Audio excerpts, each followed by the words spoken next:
हालात आज के हालात की तरह होते? जमहूरियत की राह में कुर्बानी देने वाली बेनज़ीर से हमने आखिर क्या सीखा? ये वो सवाल है, इस पर मैं आज बात करना चाहूँगी और कोशिश करूँगी कि पीपल्स पार्टी के सीनियर रहनुमाओं में से भी किसी न किसी से रब्ता कर सकूँ और जान सकूँ कि उनकी इंटरेक्शन उनके साथ कैसी रही, उन्होंने उनको कैसा पाया, और अगर आज वो जिंदा होती तो पीपल्स पार्टी किस मकाम पर होती, किस जगह पर होती और मुल्क के हालात क्या होते। तो इस वक्त हमारा रब्ता हो गया, हमें ज्वाइन कर चुके हैं पीपल्स पार्टी के सीनियर रहनुमा है शहरी रहमान साहिबा। शहरी रहमान साहिबा, सबसे पहला मेरा सवाल आपसे यही है, 15वीं बरसी आज मोहतरमा की, उनकी शख्सियत के हवाले से आप शेयर कीजिए, आपने उनको कैसा पाया?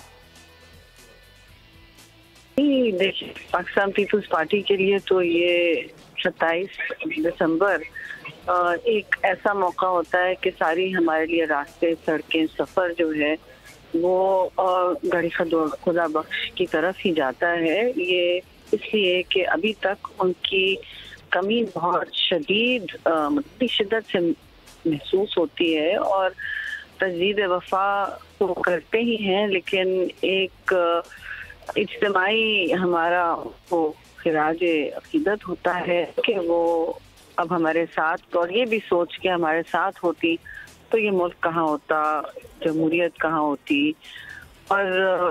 पूरी दुनिया में उनका जो चर्चा था, जिस पाए की वो लीडर थी, तो उसका असर पाकिस्तान की अंदरूनी और बैरूनी सियासत पर क्या, ये तो एक डिस्कशन है और ख़ास तौर पर इस दफ़ा तो ज़रूर होगा दहशतगर्दी और दूसरी दीगर अमूर के हवाले से। देखिए, दहशतगर्दी के खिलाफ भी उन्होंने खड़े होकर सामना किया जब मुश्किल तरीन हालात थे पाकिस्तान में, कि मैं बचाऊंगी, आप बचाएंगे, पीछे नहीं हटी, सबसे पहले सफ़े अव्वल में खड़ी हो गई डट के पाकिस्तान के झंडे को वापस मुल्क में, स्वात में जो बताया गया था कि उन्होंने हटाया, तो उन्होंने जिस तरह दिलेरी से सामना किया है हर पाकिस्तान के सामने। शहरी साहिबा, आपने बिल्कुल ठीक कहा। अभी हम लोग लाड़काना के गड़ी खुदाबख्श के मनाजिर भी दिखा रहे हैं, जहां पर बिलावल भुट्टो जरदारी और आसिफा भुट्टो इस वक्त स्टेज